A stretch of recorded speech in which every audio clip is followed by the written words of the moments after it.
Shalom Bracha, Shavua Tov à tout le monde.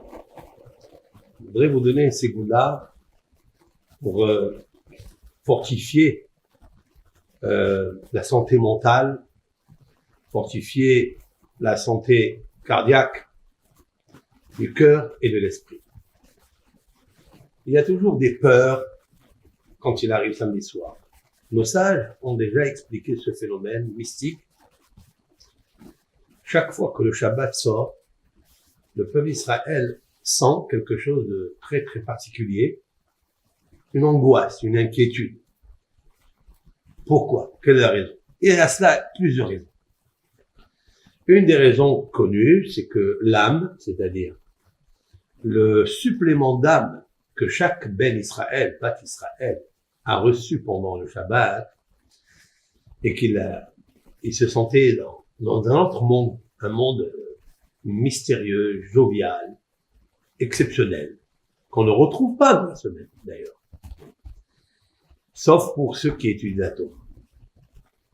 Il y a un grand maître qui s'appelle Rabbi Avraham Azoulay, l'arrière-grand-père du Rav Hida, notre maître.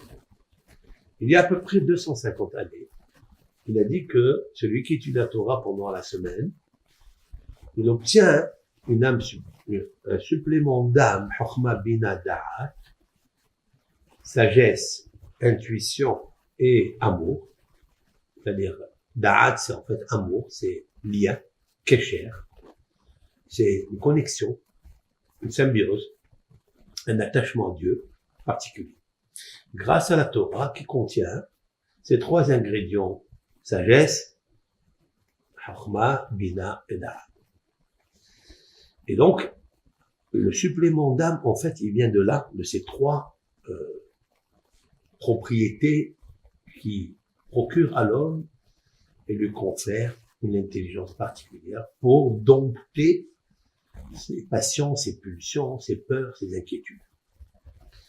Donc, pendant la semaine, il peut avoir une neshama yetera que un homme ordinaire qui travaille, qui étudie un peu, qui fait des prières, celle que reçoit le Shabbat une personne qui n'est pas Talmid Chacham, qui n'est pas érudit en Torah. Et quelqu'un qui étudie la Torah, qui s'assoit dans la Torah, qui s'assoit, quand je dis qu'il s'assoit dans la Torah, ça veut dire qu'il est dedans, et qui profite de cette Torah, ben, elle lui procure une force extraordinaire. Maintenant, je m'adresse à tout homme qui m'écoute, toute personne, qu'il soit Talmid Chacham, qu'il soit pas Talmid Chacham, de répéter 52 fois le nom de Eliyahu. C'est une nouvelle vision, 52 fois pour obtenir quelque chose. Je vais vous dire de suite. Donc la Neshama Tehara, quand elle s'envole le jour du Motzei Shabbat, le samedi soir, eh bien, comme si on revient à tous les stress, les peurs de la semaine. Comment stopper cela? Comment donner à l'homme une force pendant la semaine, de ne pas avoir peur, de ne pas être inquiet? C'est-à-dire que son mental est réparé, son cœur est réparé, de ne pas avoir crainte d'aucune chose de la semaine. À part, bien sûr, d'avoir confiance en Dieu, etc. Mais il y a toujours des phrases magiques à dire. Et c'est ça qui donne la force à l'homme. Ce sont les textes de la Torah. Je voudrais me servir d'un psaume qui est très particulier, le psaume 25. J'ai déjà parlé plusieurs fois. Et de là sortir cette ségoula, cette astuce, ce conseil que je vous donne. Alors, tous les Motzei Shabbat, lorsque je sors Shabbat, on fait donc la Havdalah, la consécration sur le vin, et on reprend un petit peu le souffle de la semaine. Pour que ce souffle soit béni, qu'il soit gracieux par la protection de Dieu, il faut répéter 52 fois le nom Eliyahu. Alors, vous savez très bien que Eliyahu, c'est le prophète Élie. Je ne dis pas Eliyahu Hanavi, je dis Eliyahu, comme c'est marqué dans texte de la Gemara, dans le Talmud, c'est marqué dans la page 54b, dans le texte de Brachot, première traité Talmud, il est marqué là-bas que celui qui voit dans le rêve le nom de Eliaou, Aleph, Lamed, Yud, et Vav, comme ça se prononce, Eliaou, alors il aura une Bessora Tova, il aura une bonne nouvelle dans les jours qui arrivent. Comme ça c'est marqué dans le texte. Il y a qui dit, il s'appelle la Nevoa. Il va avoir comme un esprit saint d'une prophétie prémonitoire qui lui arrivera dans ces jours-là. Peut-être le samedi soir lui-même, il peut rêver de cette chose-là et qui va lui arriver. Donc il va dire merci à Akadosh Baruch Hu. Alors, samedi soir, comme Eliyahu Hanavi, normalement, quand il va venir annoncer la venue du Mashiach, nos sages disent qu'il ne viendra pas vendredi, parce que le peuple d'Israël est occupé à la préparation du Shabbat. Il ne viendra pas Shabbat, parce que il est dans le Shabbat.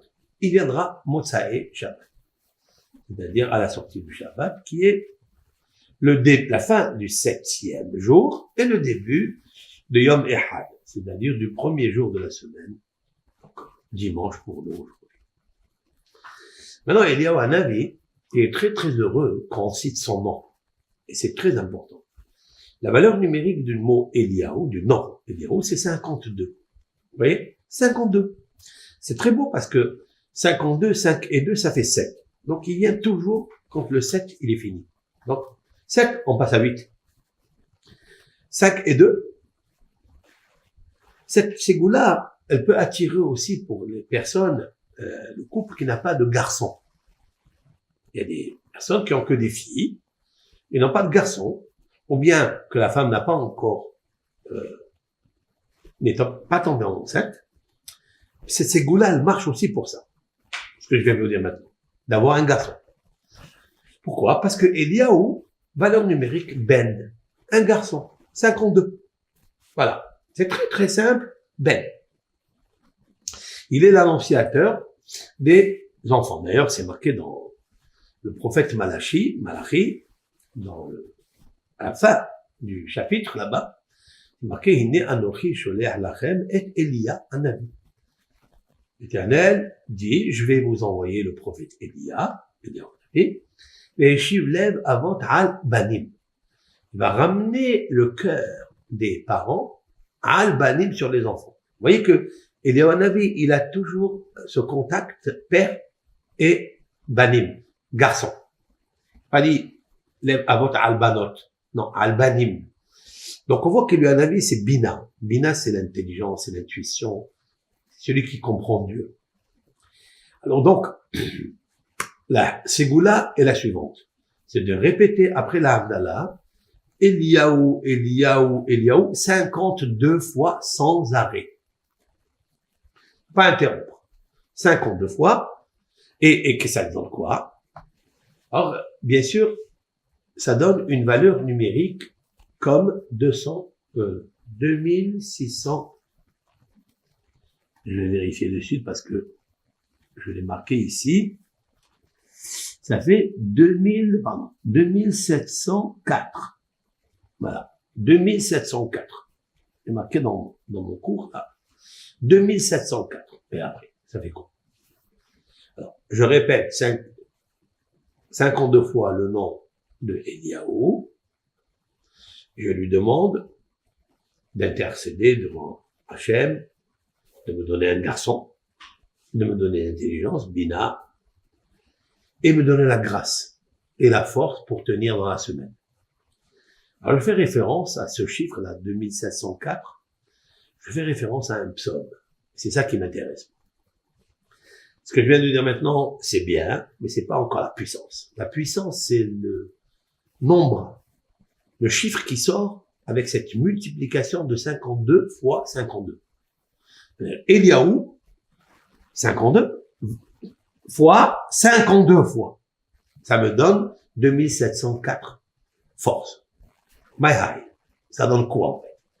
Quand les Shavuot Tov, on est, au Hachem, la semaine commence bien, on a besoin de ce psaume qu'on va lire maintenant, le psaume 25. C'est quoi le psaume 25? Nous l'avons déjà fait. Il y a un cours sur les Télim du psaume 25. En fait, qui est-ce qui amène toute la problématique dans le monde à partir de samedi soir? Vous savez très bien que d'après l'astrologie conventionnelle, la kabbalistique, chaque fois, samedi soir, commence à gérer le monde, le jour et la semaine, parce que chaque semaine, il y a un ange qui a une mission de jouer le rôle, comment va fonctionner cette semaine. Alors, tous les samedis soirs commence Ma'adim, l'ange qui s'occupe de Ma'adim. Ma'adim, c'est la planète Mars. Vous savez très bien ce que dit le Talmud dans le traité Shabbat 156a, que il y a des heures, il y a un jour, que les planètes agissent, et la planète Mars, c'est elle qui débute. C'est pour ça que j'ajoute que vendredi soir, quand vous terminez la prière de vendredi soir, du Shabbat Kodesh, vous rentrez directement chez vous à la maison. Et faire immédiatement le Kiddush. Shalom Aleichem, vous chantez Shet Haïm, pour la femme, ou pour la mère, ou pour la Shekhinah, comme vous voulez. Eh bien, après, on fait le Kiddush immédiatement. On parle pas. On discute pas. Il y a plusieurs personnes qui tardent de venir à la maison après la prière. Ils discutent avec l'un et avec l'autre. Il est préférable de courir vite. Qui a dit ça? Rabbi Yosef Karo, dans son Shulchan Aruch. Vous ouvrez sur le Kiddush, c'est marqué là-bas, Miyad, Yeler Labayit Ve'asit Kiddush. Miyad. C'est quoi Miyad? De suite. Pourquoi? Qu'est-ce qu'il y a de suite? Il y avait un rabbin de Lunel, Maharil, Lunel, c'est-à-dire, il y a ici 12e siècle. À Lunel, ici, chez nous, en France, il a dit, Maharil, il a dit parce que la planète Mars commence à fonctionner. Quand on finit le Shabbat, c'est-à-dire vendredi soir, quand arrive le soir, eh bien, la planète Mars commence à dominer. Et là, il faut la devancer. Il faut aller vite, prendre cette planète-là, qui est Mahadi, et la calmer un peu, si l'on peut dire ainsi. Voilà. L'adoucir. Avec le Kiddush. Comment? Parce que tu as la Emouna, tu viens de voir Hachem, tu dis, Yom HaShishi, Vacholo, Hashamaim. Tu vas dire 72 mots, et tu vas bénir ta maison par le Kiddush, parce que c'est Dieu qui dirige tout. Même si la planète Mars, elle a envie de faire quelque chose, ou elle est programmée pour influencer des mauvaises influences, mais le fait d'avoir le bitachon d'Hachem, de dire, oui, moi je suis un Ben Israël, un Bat Israël, qui fait Shabbat, parce que Hachem, il a créé le monde en 6 jours, il se reposa. Le 7e jour, je fais comme il m'a demandé, c'est un témoignage puissant, alors tu fais une influence contre cette influence qui est naturelle, que Hachem lui-même a donné aux astres de faire ce qu'il doit faire dans le monde. Mais un Ben Israël peut infléchir les mauvaises influences. Voilà pourquoi le Shulchan Aruch, il a dit tout de suite, il faut aller faire le Kiddush, et sans parler. Maintenant, moi, je parle de Motsai Shabbat. C'est la même chose. En fait, c'est tous les soirs qu'à partir d'un certain moment, elle commence à dire, après le coucher du soleil, commence la nuit, c'est elle qui gouverne pendant ce temps-là.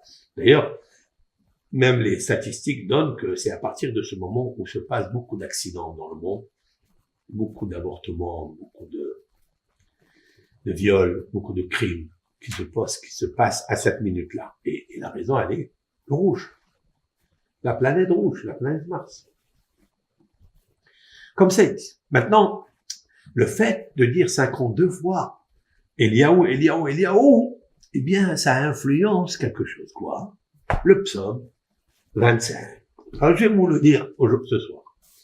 Les David, c'est un psaume qu'on lit tous les David, Éternel, je lève mon âme vers toi. C'est ce qui est marqué ici, hein. j'élève mon âme, mon Dieu, en toi, je me confie et je ne sois pas déçu. C'est-à-dire que David Ameller, il est en train de prier à Kadosh Baruch Hu, il dit, mon âme, elle est à toi. Ça veut dire que je ne perds de rien. Parce que l'homme, quand il a peur, il est déçu. Mais moi, je suis au-dessus de ça. Donc, j'ai confiance en toi, je te donne mon âme. Et vous allez lire, bien sûr, tout le psaume, etc. Et après, quand il va arriver au verset 10, très intéressant. Le verset 10, il dit comme ça. Kol orhot Adonai chesed ve'emet. Tous les chemins, comment on va le traduire ça? On va bien le traduire comme ça.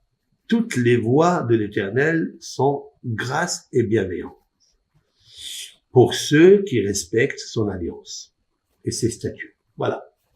Quelqu'un qui respecte l'alliance, qui respecte les statuts, eh bien, que les voies de l'Éternel sont bienveillantes. Il surveille la personne. Pourquoi il parle de ça? Il parle de ça parce que dans ce psaume-là, il y a une force négative qu'il faut un petit peu adoucir. Cette force négative, elle s'appelle la Med Yud, Tav. Elle vient la nuit. La Med Yud, Tav, c'est la fameuse, je vais la dire en français, l'élite. Je la pense pas en hébreu. Hein. Voilà, on va écrire l'élite en français ou en anglais, peu importe. Et comme ça, vous comprenez de quoi je parle. Et en fait, le roi David, ici, ses vertus, a enlevé les vertus de cette force négative qui vient le soir.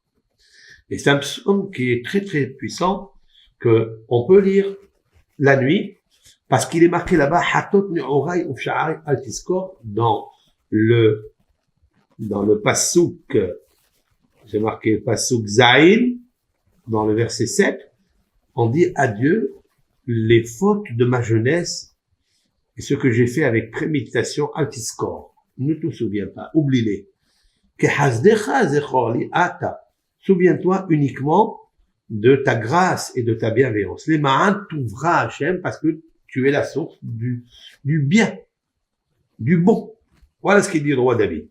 Et vous savez très bien que dans ce psaume-là, on avait dit une fois que le mot Zechorli, c'est-à-dire le verset donc Zaïn, Zechorli, souviens-toi pour moi, parce que tu es bon, la source du bonheur. Le Lamed, lorsque vous prenez le Lamed, c'est terrible.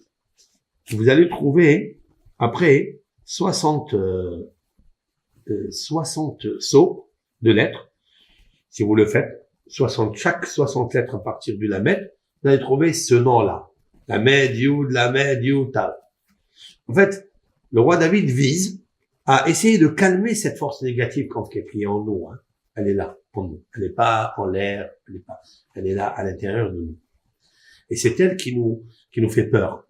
C'est elle qui étouffe les enfants, comme c'est marqué dans le Talmud, même dans le Zohar, c'est marqué que tous les mercredis soirs, lorsque le soleil a été, c'est le mercredi que les luminaires ont été créés, alors elle vient pour essayer d'obstruer le soleil, comme la lune qui a obstrué le soleil, l'éclipse. Alors on fait un éclipse et elle étouffe les enfants, c'est marqué dans le texte, tous les bébés qui sont morts étouffés, c'est elle qui les étouffe. Comme ça, c'est marqué dans la Kabbalah. Donc il y a toujours une ségoula, il y a toujours une astuce, comment se préserver d'elle. Et ce psaume-là, le psaume 25, est une puissance extraordinaire. Maintenant, ce que j'ajoute dans ce cours, c'est 52 fois Eliaou, samedi soir, puisqu'on commence la semaine, samedi soir, pour réparer tous les forces négatives qui peuvent surgir à cause de Ma'adim, c'est-à-dire de cette planète Mars que elle gouverne. Cette force, elle gouverne. Et donc, on va calmer ça avec le psaume 27. Et quand vous arrivez au verset 10, c'est marqué, Kol orhot Adonai, tous les voies de l'Éternel, Hesed ve'emet, sont grâce et bienveillance. Les notzrei berito ve'edotav, pour celui qui pratique, qui respecte plus exactement, son alliance et ses statuts. Le mot Berito, c'est très important. Berito, c'est l'alliance, comme Brit Mila. Et celui qui a eu ce titre-là, c'est Eliyahu Hanavi. Et donc on sait que Eliyahu Hanavi a eu le nom de Bérit, c'est parce que Dieu, lorsqu'il y avait l'épidémie au temps de Moshe, parce que il y avait un chef de la tribu de Shimon, qui était le président de la tribu de Shimon, avait commercé avec Kozvi Batsur, vous vous rappelez, l'Éternel s'est mis en colère, et grâce à Pinhas c'est Eliyahu Hanavi, qui est devenu d'ailleurs Eliyahu Hanavi, hein, c'est marqué là-bas que Ineni notello et beriti shalom. Je vais lui donner beriti, mon alliance, shalom, la paix. Parce que c'est quoi cette bénédiction? Ça veut dire que celui qui répète Eliyahu 52 fois, eh ben, il a le bérit et le shalom. Voilà. Maintenant, ce qui est fort ici, c'est ça. C'est que ce verset entier, c'est-à-dire, Kol orhot Hashem, Hesed ve'emet le'notzre berito ve'adotav. Vous voyez, tout ce verset-là, eh bien, il contient une valeur numérique 2704. Comme la valeur numérique Eliyahu, 52 fois. Très, très puissant. Très puissant. C'est magnifique. 1, 2, 3, 4, 5, 6, 7, 8. Vous voyez? 8. Il y a 8 mots dans ce verset. 8 mots, Brit Mila, avec la de Hachem. C'est pour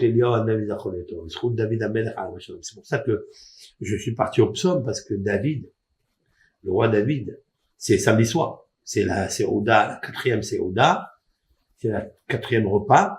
C'est une mitzvah énorme de faire la Séouda de Melavé Malka, d'accompagner la reine du Shabbat, ne serait-ce qu'avec un morceau de pain de kazaït. Hein. C'est pas la peine de faire. S'il peut pas, avec au moins, ne ratez jamais la Séouda réveillée, parce qu'elle est le 4e pilier de la Merkaba. Vous savez qu'il y a Abraham, Isaac et Yaakov, comme si on disait que le carrosse céleste, il a 4 pieds, 4 fondements. Abraham, c'est la Séouda du Shabbat. Yitzhak, c'est la Séouda de vendredi. Yaakov, la Séouda Shlishit, la 3e. Et la 4e, c'est David Amelech. Quand tu fais celle de David, eh ben, tu as ce qu'on appelle la Merkaba. Voilà, tu es assis bien comme il faut sur le carrosse. Tu n'as peur de personne. Ni de la planète Mars, ni de celle qui la dirige.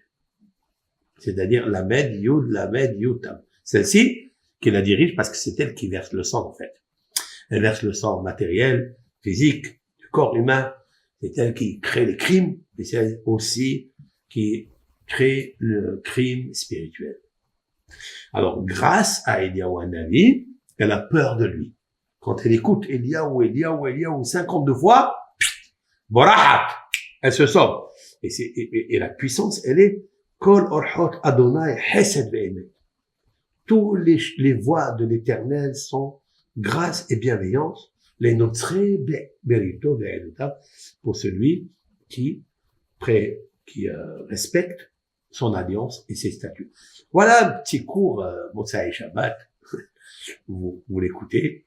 Et Be'ezrat Hashem, j'espère que je me suis fait bien comprendre. Je vais vous raconter une histoire très ancienne qui date depuis au moins 930 années. 930 années.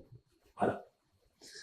Elle se passe au temps du Aben Ezra. Aben Ezra, c'est un grand maître d'Espagne, poète, philosophe, astronome, kabbaliste, grammairien. C'est un homme qui avait toutes les sagesses, sauf une seule chose, il avait même pas un sou dans la poche. Grand maître Aben Ezra, contemporain de Maïmonide, qui a écrit des livres sur la Kabbalah, sur l'astrologie, sur l'astronomie, son ouvrage commentaire sur la Torah, très puissant, avec beaucoup de commentateurs qui gravitent autour de sa source pour comprendre de quoi il parle. Il a écrit aussi des livres de Mazalot, c'est-à-dire des livres très spéciaux concernant les horaires des astres, quand est-ce que l'une et l'autre elles fonctionnent, elles jouent leur rôle, elles influencent, elles dominent, avec une puissance exceptionnelle. Il a un livre qui s'appelle Shtem Esrei Mazalot, 12 Mazalot. C'est un grand hacham. Je vais vous parler, avant de raconter cette histoire, je vous raconte une autre, pour comprendre qui est cette personne-là. Personnage. Le Rav a rencontré, ici en France, parce comme il a eu des soucis en Espagne, il a eu beaucoup de soucis, donc il a dû déserter de là-bas et s'est sauvé, et il est venu ici, dans les parages, en France, et il a rencontré le petit-fils de Rashi, Rabbeinu Tam, Rabbi Yaakov Tam, et le petit-fils de Rashi, qui était un grand monument en Torah, très grand en Torah, très grand, Ba'alat Tosafot. Et Rabbi Yaakov Tam, sachant qui est l'homme qu'il a rencontré, il lui demande, est-ce que tu pratiques le Sefer HaYetzirah? C'est-à-dire, est-ce que aujourd'hui, il y a une personne qui peut manipuler ce livre, Sefer HaYetzirah, le livre de la formation tribu Abraham Avinu. Ça veut dire quoi? Ça veut dire c'est un livre avec lequel on peut créer des créatures. Dans le Talmud, c'est marqué Rabba Bara Gavra.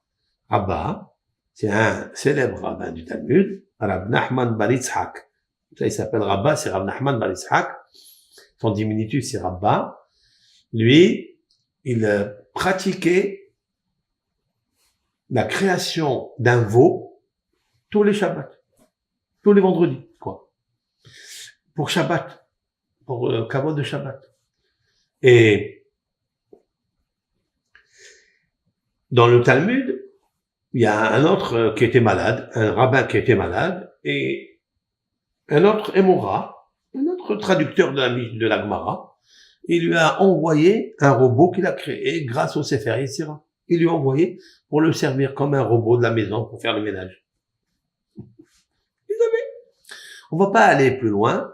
Au XVIe siècle, il y avait un rabbin qui s'appelait le Maharal de Prague, vous connaissez, qui a créé le golem de Prague, Yossi, il l'a créé parce qu'il y avait discrimination, il y avait des accusations sur le peuple d'Israël, qui tuait des chrétiens, qui volait des chrétiens de l'église, soi-disant, et qu'il fabriquait à base de sang de ces bébés les matzot de Pessah. Des accusations pour rien, comme ça, comme d'habitude. Et donc le Rav était obligé de créer ce golem. Il l'a créé en fait parce qu'il y avait une fille, c'est une histoire folle ça me demandera peut-être 2 heures pour raconter cette histoire. C'était une fille juive que les curés avaient volée, qui voulaient qu'elle soit chrétienne, etc. Et il y a un magicien charlatan qui l'a volée chez lui à la maison, etc. Et le Maharal de Prague a dû créer ce robot pour aller sauver cette fille-là, parce qu'il savait pas où elle était. Et lui, ce robot-là, Yossele, est parti et il l'a sorti de là où elle est. C'est une histoire très puissante. Bon, on racontera une dans l'autre. Maintenant, donc, c'était au XVIe siècle. Alors, Rabbeinu Tam, il lui dit, à l'époque, est-ce que, il y a 930 ans, est-ce que vraiment, tu peux faire quelque chose? Il lui dit, apporte-moi de la terre vierge. Et il va dans un endroit, terre vierge, ça veut dire qu'elle n'a pas piétiné, on n'a pas travaillé avec, ni rien. Il a pris, il a formé un lézard, comme ça, devant lui, et puis, par cœur, sans livre. Il a commencé à chuchoter des lettres, les lettres créatrices, il combine l'un avec l'autre, sûrement qu'il a dû composer le nom du reptile, Sheretz, un reptile, un rampant s'appelle Sheretz. Il a dû, dans sa combine phonétique ou kabbalistique ultra alphanumérique, il lui a créé un lézard vivant, animé, commençait à bouger. C'est Rabbeinu Tam qui témoigne. Attention. C'est beau ça. Je vais raconter l'histoire de cet homme-là, créateur du lézard, Rabbi Avraham Ibn Ezra. Là, je lis le livre avec l'aide de Hachem, c'est marqué comme ça, Ma'aseh Nora.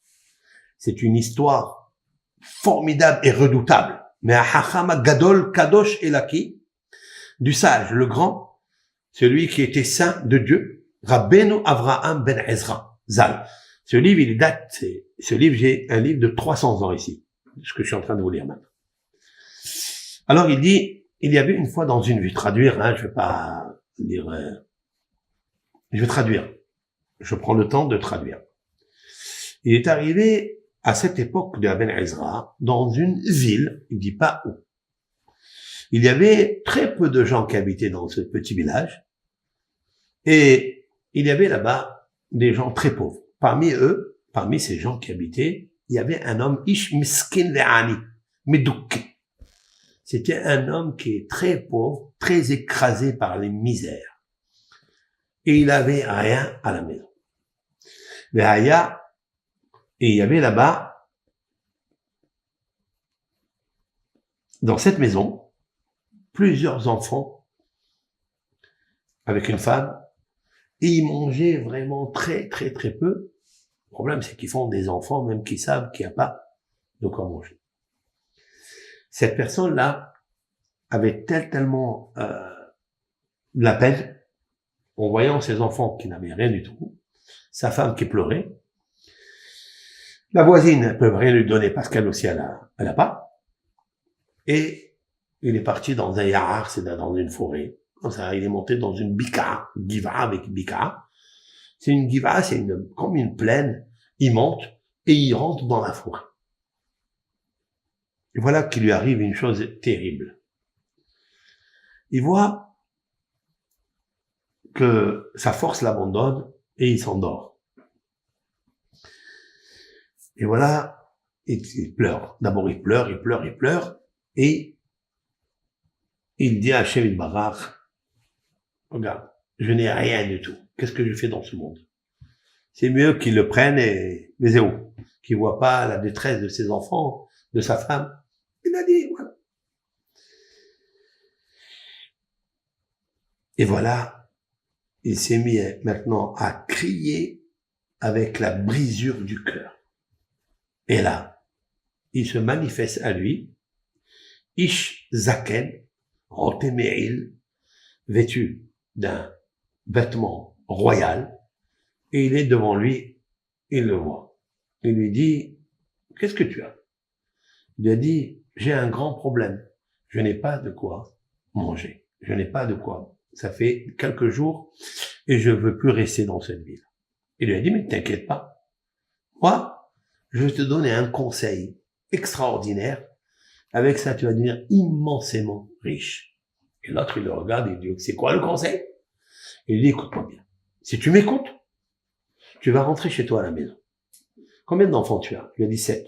Il lui a dit, tu prends le dernier. Le dernier que tu as, tu le prends et tu me l'amènes ici et je vais le sacrifier au bon Dieu. Comme il a fait Abraham avec Yitzhak, où il voulait le sacrifier, le monter en holocauste. Il lui dit, voilà ce que tu vas faire. Il lui a dit, tu crois qu'avec ça, je vais devenir riche? Je vais prendre mon fils. Il lui a dit, je te promets que tu deviendras immensément riche. Pas seulement riche. Immensément riche. Il lui a dit, ah oui? Ok. Tu m'assures? Il lui a dit, je t'assure. Et l'autre, il sort, il rentre chez lui à la maison, il dit à sa femme, écoute, j'ai une très grande mission à faire. Le petit qu'on a, je vais l'amener au Haider. Je vais l'amener à l'étude de la Torah, parce que je vois en lui, il lui a menti, je vois en lui qu'il va devenir quelqu'un de vrai. Il dit, non, mon mari, vas-y, prends-le. Mais c'est où que tu vas l'amener? Il a dit, j'ai trouvé un endroit où il y a un professeur qui enseigne, il lui a dit, tu vas pas payer? Il lui a dit, non, ils sont gratuits. Ok. Et puis, il prend le bébé et il l'amène dans cette montagne-là, devant cet homme. Il lui dit, fais un feu. Donc, il ramasse du bois, il fait un feu, il égorge l'enfant, il le jette dans le feu et le brûle. Complètement. Et l'autre, il regarde cet homme, royal comme un roi, et il voit son visage, il crie, oh, il retourne chez lui à la maison, parce que l'autre, il lui dit, tu vas y aller maintenant, tu sais, derrière le côté ouest de ta maison, creuse là-bas, et tu vas trouver quelque chose. Il dit, ah bon? Là où j'habite? Il lui a dit oui, là où j'habite. Vas-y. Et il se met à creuser, et il trouve un trésor énorme, où il y avait des pépites d'or. Des pépites d'or. Voilà des pépites d'or qui dormaient là-bas, chez lui à la maison, côté ouest. Eh bien. Et puis, il rentre à la maison, il dit rien du tout. Chaque fois, il prenait une et il allait en dehors, il vendait ça et il se faisait un argent fou. Il revient avec la nourriture, il achète un carrosse avec 3 chevaux, etc. Sa femme, elle lui dit, dis-moi, où est le bébé? Il a dit, je l'ai laissé, il étudie. Tu peux me dire d'où tu as ton argent? Il dit, non, je dis rien du tout. C'est le bon Dieu qui m'a, j'ai prié au bon Dieu, il m'a donné l'argent. Il dit, ah bon? Ok. Maintenant, le problème, c'est que lui, il a rien dit. Mais les voisines, elles ont vu. Elles sont toutes pauvres. Les familles là-bas n'avaient rien. Alors, ils ont dit, waouh, du jour au lendemain, s'acquiert une richesse comme ça. C'est pas normal. On doit connaître le secret. Tu vas nous expliquer le mystère. Comment ça se fait que tu es devenu très riche? Il a dit, je ne sais pas. Je ne sais pas. C'est le bon Dieu qui nous a gâtés. Ah bon? Très bien. Alors, mais il faut que tu demandes à ton mari. Il faut que tu dises à ton mari comment il a fait. Vous savez comment les femmes, elles sont. Alors, elle lui dit à son mari un jour, elle lui dit, écoute, je veux plus faire à manger, je veux plus manger, je veux quitter ce monde, je veux plus vivre avec moi. Pourquoi? Tu vas me dire d'abord d'où te vient cette richesse-là. À force, il lui a dévoilé.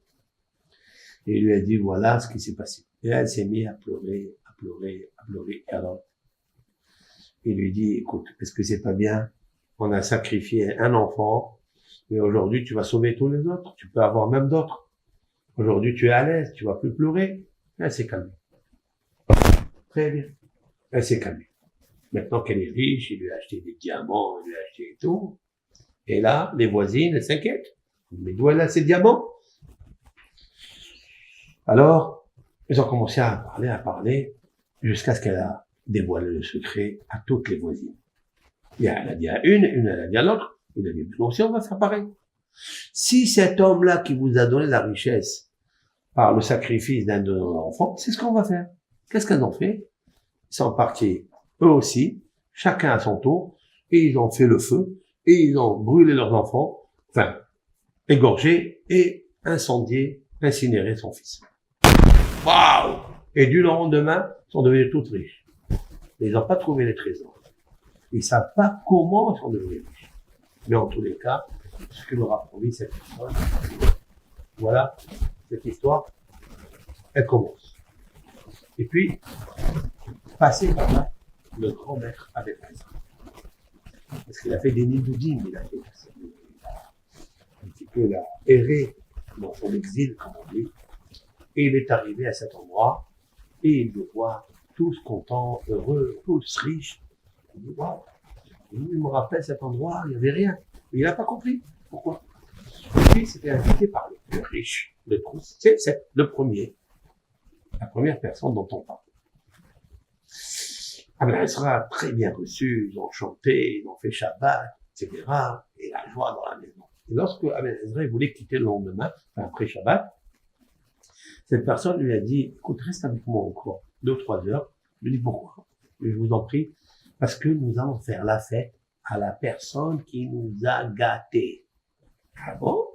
Il y a une personne qui vous a gâté, oui, il nous a conseillé. Et comment on a réussi? Il dit, c'est qui? Il dit, vous allez voir. Ah ben, Ezra était très curieux. Il dit qu'il n'avait pas de temps à perdre. Il a dit, tiens, je vais rester ici. Puis il reste, et tout le monde, le village qui est devenu aujourd'hui riche, ils ont amené un shohet, donc un sacrificateur, ils ont égorgé des moutons, etc. Et ils ont fait le méchoui, ils ont fait le kebab, et ils ont commencé à chanter. Wow. Et ils attendent le moment que cette personne arrive. Et voilà. Une personne sur le cheval. Hadou, panim, avec un vêtement très très particulier, une couronne sur sa tête. Et il s'approche d'eux, et là, Ben Ezra, il a vu, c'est un démon, c'est un shed. Par sa force kabbalistique, il a une vision très pure, très puissante. Il le voit, il dit, mais ça, c'est un shed, c'est un démon. C'est le copain de Ashmedai, le roi des démons, celui-là. Je le reconnais. Parce que le Rav étant avec une connaissance énorme dans toutes les sagesses, comme on peut le voir dans ses livres. Et il s'approche, et lorsque le shed, le démon, a vu Aben Ezra, malgré qu'il était habillé comme un pauvre, parce qu'Aben Ezra était vraiment un pauvre, Aben Ezra, c'est celui qui a dit que son mazal était tellement pauvre, l'astre où il est né, il était tellement pauvre, que même s'il viendrait à vendre des linceuls dans la ville, il y a beaucoup de morts dans la ville, non? Alors tu vends des linceuls, tu t'enrichis. Il dit, il y aurait plus de morts. Même si je viendrais à vendre des linceul dans la ville, il y aurait plus de morts. Tellement son mazal à lui, il est zéro. Donc, il était habillé normalement. Et le shed, lui aussi, il a vu le visage de Ben Ezra. Il a vu ce visage très beau, très pur. Il a dit, waouh, qu'est-ce qu'il fait cet homme? Moi, je vous ai donné toute la richesse. Qu'est-ce qu'il fait cet homme? Dégagez-moi cet homme qui est là à table. Et tout le monde n'a pas compris ce qui se passe. Et Ben Ezra, il a commencé à chuchoter. Il lui a dit au chef, écoute-moi, si tu pars pas d'ici, je vais jurer au nom du Dieu, au nom du Shem Amefourash, 72 noms de Dieu, et je vais t'envoyer, toi et ta copine, c'est cette force négative, je vais t'envoyer dans un puits, tu vas être épuisé, tu vas mourir là-bas. Alors c'est mieux de fuir et ne recommence plus à faire des choses comme ça. Et l'autre, quand il a écouté les paroles de Ezra, avec des mots kabbalistiques, etc., il s'est sauvé et tout le monde a commencé à pleurer et à gémir. Et il leur a dit, vous avez tué vos enfants pour la richesse. C'est un shed, c'est un grand démon. La richesse, elle peut venir de Dieu, mais elle vient en compte-gouttes, elle vient pas d'un coup. Si vous voyez une personne s'enrichir d'un coup, ça n'est pas une bonne chose. Comme il est marqué d'ailleurs dans la Torah, j'ajoute, Vayelech ha'ish olech vegadel ad ki gadal me'od. 3 fois le mot gadel. Et voilà que l'homme allait en grandissant jusqu'à ce qu'il a grandi beaucoup. De qui s'agit-il? De notre patriarche Yitzhak, le fils d'Abraham. C'est marqué dans la Torah, il alla en grandissant dans la richesse. Et en grandissant, il alla olech vegadel. Faut aller doucement. Ad ki gadal me'od. Il faut la richesse, il faut la voir petit à petit, jusqu'à ce que elle devient grande. Mais si elle vient d'un coup, c'est qu'il y a un coup de Trafalgar, ou un coup de Trafalgar, ou un coup de je ne sais de quoi. Bon. Alors donc il faut faire attention. Lui, il leur a dit, la richesse d'un coup, ça, c'est un coup du Satan, c'est un coup du chien, du démon. Et donc, on commençait à pleurer, et donc, des réparations à faire, des chiconis, des mismories de Dieu, et de faire très attention, et de ramener les bébés qu'ils ont tués, il faut les ramener parce qu'ils sont, je ne sais où, dans quel puits, entre les mains de la force négative. Et ils ont commencé donc à faire teshuva, ils ont connu la puissance de la Torah par le maître de la Torah, Rabbi Abraham Eben Ezra. Voilà cette histoire que je voulais vous raconter ce samedi soir, Shavuot Tov. Mais quelle est la leçon qu'on tire de là? La leçon qu'on tire de là, c'est que ça n'est pas pour avoir de l'argent, ça n'est pas pour avoir des richesses qu'il faut faire des choses mauvaises. Parce que quand on commence à faire des choses mauvaises, on abandonne Dieu, on abandonne la confiance en Dieu, qui est la source de toutes les bénédictions, même si elles viennent graduellement. Hein? C'est bien, c'est magnifique parce qu'elle vient de Dieu. Mais si, Hasbe Shalom, il y a une serrara d'abandonner Dieu, le mauvais penchant d'abandonner Dieu et d'y aller chez le shed, le shed, c'est lui qui capte, c'est lui qui capture cette personne et elle sort pas de ses mains facilement. Il faut apporter un rav qui est un exorciste comme Aben Ezra, pour être sauvé. C'est pas évident. C'est pas évident. Donc c'est la raison pour laquelle on dit à Kadosh Baruch Hu, qu'est-ce qu'un homme riche? C'est celui qui est content de son sort. Voilà. Celui qui est content de sa part. Je dis toujours, celui qui est content de son sort. Alors, même si ça n'est pas de son essor, il monte comme un ressort. Il trouve toujours des sponsors. Parce que Kadosh Baruch Hu, c'est lui qui est le vrai sponsor de tout. B'dah Hashem hu ya'aseh. Gol al Hashem hu ya'aseh. Et confiance en Hashem.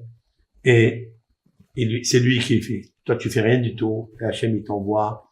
Baruch Hashem, taparnasa, tranquille. Be'emuna. Masa matan be'emuna. Fais ton commerce avec fidélité en Dieu. Avec la foi en Dieu. Que Hashem, il te protège. Maintenant, c'est magnifique ce que j'ai dit la semaine dernière.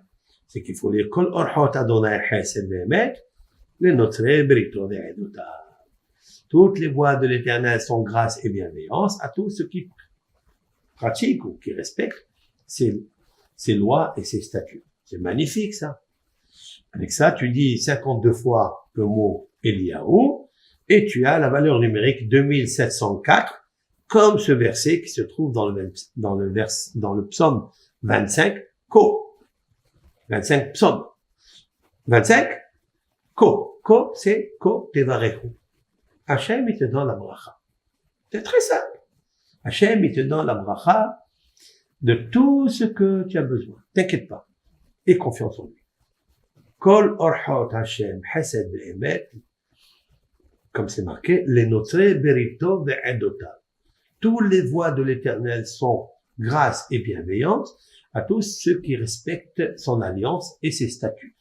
Voilà. T'as pas besoin d'adorer les statuts pour que tu aies un nouvel statut. Non. Un confort. Non. Fais comme il a dit à Ben Ezra. Que Hachem, c'est lui qui te donne tout. Bracha, Naslaha, Shavua Tov. À la prochaine.